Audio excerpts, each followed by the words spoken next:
Hi, I'm AJ Freed, and I guess I won't be seeing you guys till next year. And I'm Michele Spiller, an AP test starting in just a few days. I'm Eva Scheffler with your weekend forecast. There's a bird. That's new.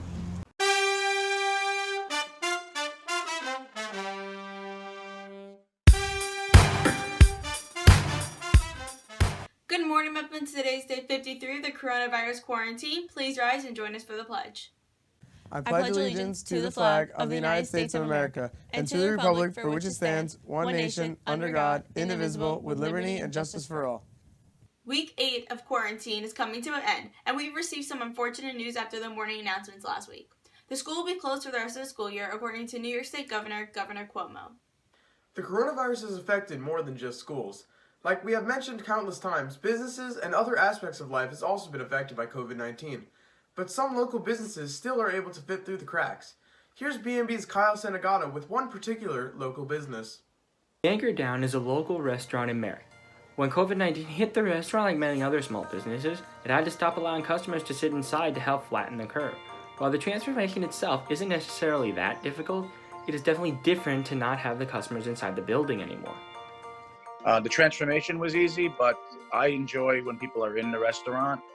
I like to go talk to the tables, I still have interaction with guests this way, but more importantly, we're trying to keep people safe. And, buying masks and buying sanitizers and packaging material and things like that, that was the biggest adjustment of what we're ordering. We're also offering family meals, 4 to 6 people. So that's been our most popular items. And those are meals that, mom and dads pick up, or even, older siblings that drive come pick up. We do this delivery, so we have to put the order in, cook the order, and then we run the food out to the car or we deliver it. And that's been the biggest adjustment to, not have anybody in the restaurant and just basically have the restaurant become like a takeout joint. We're not all American But despite how difficult this is, the Anchor Down is thankful to have the community support in these tough times. It's very tight, bound community. I think that they really support their local business. Anchor Down's been pretty popular. June will be 6 years, and they definitely stood behind us. A lot of people are being very generous, and we really appreciate that. One of the chefs at the restaurant, Mr. Steven Rosenbluth, has also started a cooking show which has been streaming on Facebook and teaches the viewers how to make some of the dishes at the restaurant. During this time, it is important to show our support to those who are being affected. The Anchors Down has been donating food to local hospitals while also staying open for delivery and takeout. So make sure to do your part and flatten the curve. From BMB, I'm Kyle Sanagato. This week's announcements may not have that many packages, but that's because other shows are using them for their great content. For example, in Midweek Update, a show that features packages similar to the morning announcements. This week, it features a teacher feature, a recap of the car parade, and more. In addition, Madam on the Street is still looking for participants. If you want to be a part of the fun Midweek Update special, you can send an email to bmbroadcasting@bmchsd.org or send us a message on the BMB Instagram. Now back to our show. In this week's Around Campus, Casey Fahrer sat down with Mepham's band teacher, Mr. Brandofino, to talk about the transition onto online learning and about the B&B's upcoming game show.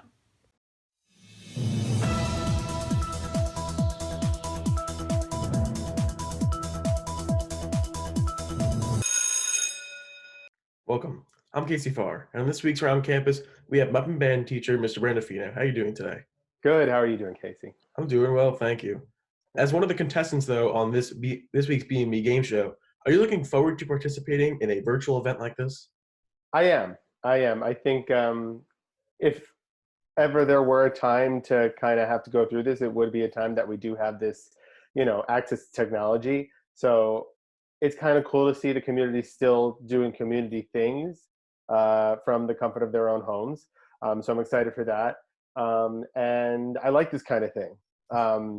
Game shows are kind of a little interest of mine. Fun fact, I was actually on Wheel of Fortune back in 2015, so I'm ready to go. All right, I'm sure that means you got the experience for it. Yeah. And why is a district event like this so important during the times that we currently live in? I think it's important. I think when everybody's kind of stuck at home and doing their own thing, it's easy to forget about the relationships that we have and the people around us and the community that we're a part of. And so I think that one, it's something to look forward to, which is important in something like this. And two, just to remind ourselves of the Bellmore-Merrick pride that I think everybody in the district shares. And switching over now to you as a band teacher, how has the Mepham Music Department transitioned to online learning during this pandemic? I think the first couple weeks we were like, okay, let's brainstorm real quick. But that's exactly what we did. We hit the ground running with new ideas. We tried different things. I'll be honest with you, the first week or two, I was just kind of like still working with stuff we had done in the classroom already. And it was worthwhile. It wasn't like it was, busy work, so to speak. But that did allow us some time to figure out what the next steps were and what can we do to make sure that this is truly worthwhile.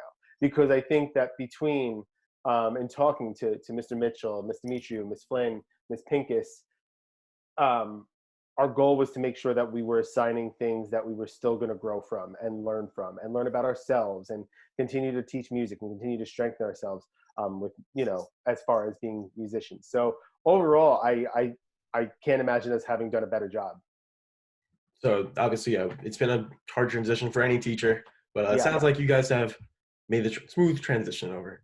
Yeah. And again, thanks to technology, there's some programs out there that we can, that we have been using that would have made it difficult if we didn't have those. So we were able to really make it happen.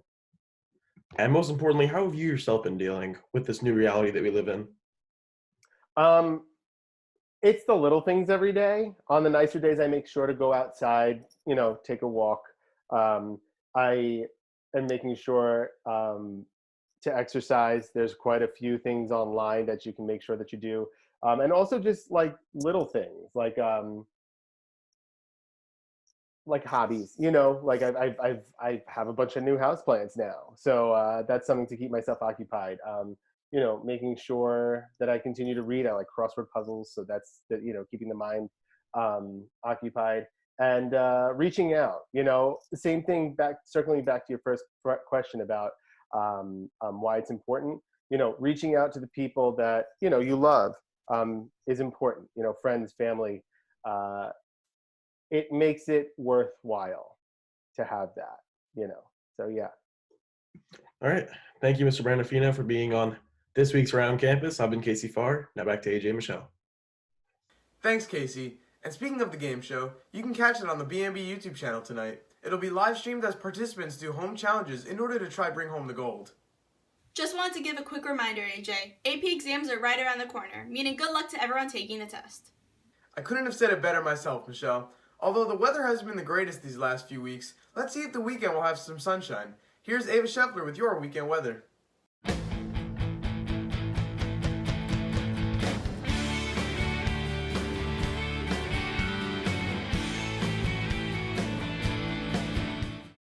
Hello, BMCHSD. I'm Ava Chef cooking up a storm here with your weekend forecast. Obviously, I'm outside right now on the trampoline because, the switch of scenery is always nice. I'm outside right now enjoying the sunlight and the warmth because this weekend there's supposed to be a polar vortex, which is basically just a big word for there's air coming from the north that's colder than what we've been used to. So Friday there's supposed to be a high of 55 and a low of 37 with some showers here and there. Saturday it's supposed to be a high of 48 and a low of 39. Mostly sunny, but with large wind gusts because, wind happens sometimes. Sunday, there's supposed to be a high of 57 and a low of 46 and partly cloudy skies. So that day is going to be nicer than the rest of them because the wind gusts again. Whoa! I'll see you next time on the weather, guys. Thanks, Ava. Now for your quote of the week. Hope is being able to see the light despite all the darkness. These have been the BMB Morning Announcements for Friday, May 8th. Have a great day, Mepham.